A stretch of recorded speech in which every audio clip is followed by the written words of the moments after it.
Learn more. JustProfessor here. You keep looking for the next big thing while the thing that works sits right in front of you. You have something that works. A strategy, a habit, a system, something that produces results. Real results. Proven results. But it is not exciting anymore. It is familiar. It is routine. It is boring, so you ignore it. You stop using it. You let it fade, and you start looking for something new. Something fresh, something that promises to be better, and you find it. You get excited.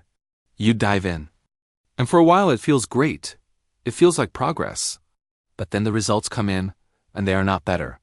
They are worse, or the same. And you realize you abandoned something that worked for something that does not. But by then, you have already moved on, already chasing the next new thing. And you never go back to what actually worked, because it is not new. And your brain is addicted to new. This is called novelty neglect. And it is why you keep starting over instead of building on what works. Here is how it works. Your brain is wired to notice new things. Novelty grabs attention, it creates excitement, it feels like opportunity. So when something new appears, your brain lights up. It gets interested, it gets motivated. And it makes you believe that this new thing is better than what you already have. Not because it proved itself, but because it is new, and new feels like improvement. But it is not. New is just different. And different is not the same as better. But your brain does not care. It just wants the stimulation of novelty, so it makes you chase it. And in chasing it, you neglect what already works. This is why novelty neglect is so dangerous. It makes you abandon proven systems for unproven experiments. It makes you trade results for excitement. It makes you confuse change with progress, and you lose.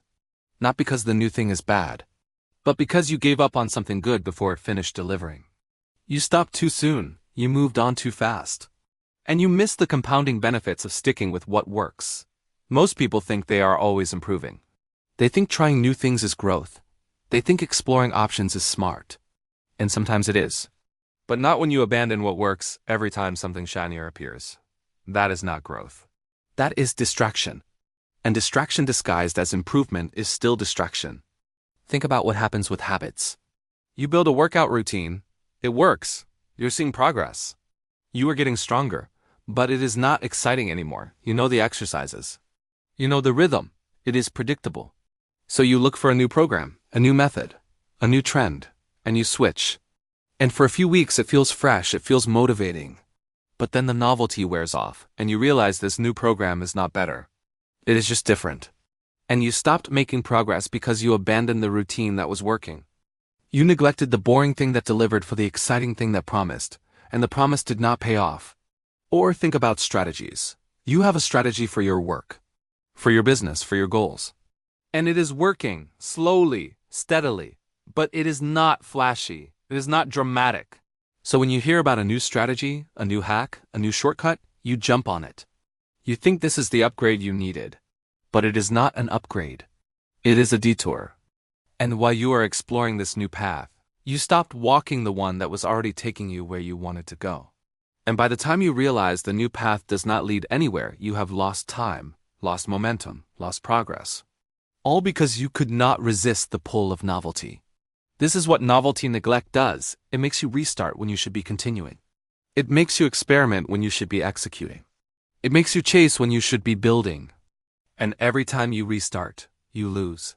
You lose the momentum you built, the progress you made, the results you were starting to see. And you trade it all for the feeling of trying something new. But that feeling does not last. And when it fades, you are left with less than you had before. Now think about how this shows up with learning. You start learning something, a skill, a subject, a craft, and it is hard at first. But you push through, you start getting better. You start seeing improvement. But then it gets less exciting. The breakthroughs are smaller. The progress is slower. It feels like a grind. So you look for something else to learn, something new. Something that feels fresh and full of potential. And you abandon what you were working on, not because you mastered it, but because it stopped being novel, and you never get good at anything. Because you keep switching before you get past the boring middle. The part where real mastery happens, you stay a beginner forever. Not because you cannot learn, but because you cannot stick with something once the excitement fades. Or think about relationships. You have something good, a friendship, a partnership, a connection, and it works. It is stable. It is reliable. But it is not exciting like it used to be. It is familiar. It is comfortable. It is routine. So you start looking around. You notice new people, new connections, new possibilities, and you neglect the relationship that works. You stop investing in it. You stop showing up. You let it fade. And you chase the new connection. The one that feels exciting. But excitement is not the same as quality. And by the time you realize the new connection is not better, you have damaged the old one. And you are left with less than you started with. This is the trap. Novelty neglect makes you believe that new equals better. That change equals progress. That excitement equals value, but none of that is true. New things are not automatically better. They are just untested. Change is not automatically progress. It is just different, and excitement is not value. It is just stimulation. And you keep trading what works for what excites, and you keep losing. And here's the worst part. You do not learn. You repeat the cycle. You abandon something that works. You chase something new. It does not deliver. And instead of going back to what worked, you chase the next new thing. And the next, and the next, and you never build anything. Because building requires sticking with something past the point where it stops being exciting. And you cannot do that. Because your brain is addicted to novelty, and you keep feeding that addiction. This means novelty neglect is not about curiosity. It is about impatience. You do not want to do the boring work of making something great. You want the thrill of starting something new. You do not want to build on what works. You want to feel the rush of discovering something better, but better rarely comes from starting over. Better comes from refining, from improving, from sticking with something long enough to master it. And you never get there because you quit before the payoff. And you justify it by calling it exploration. But it is not exploration. It is avoidance. Avoidance of the unglamorous work that actually produces results. So here's what you need to understand.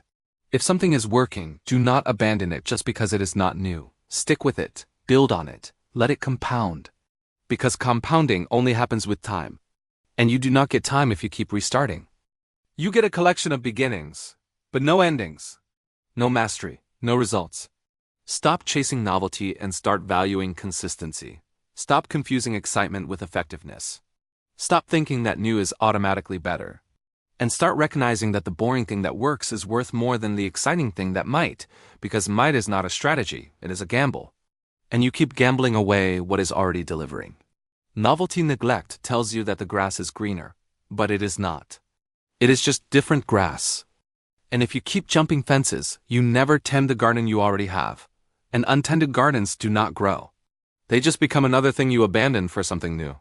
Subscribe if you want to stop chasing and start building on what works.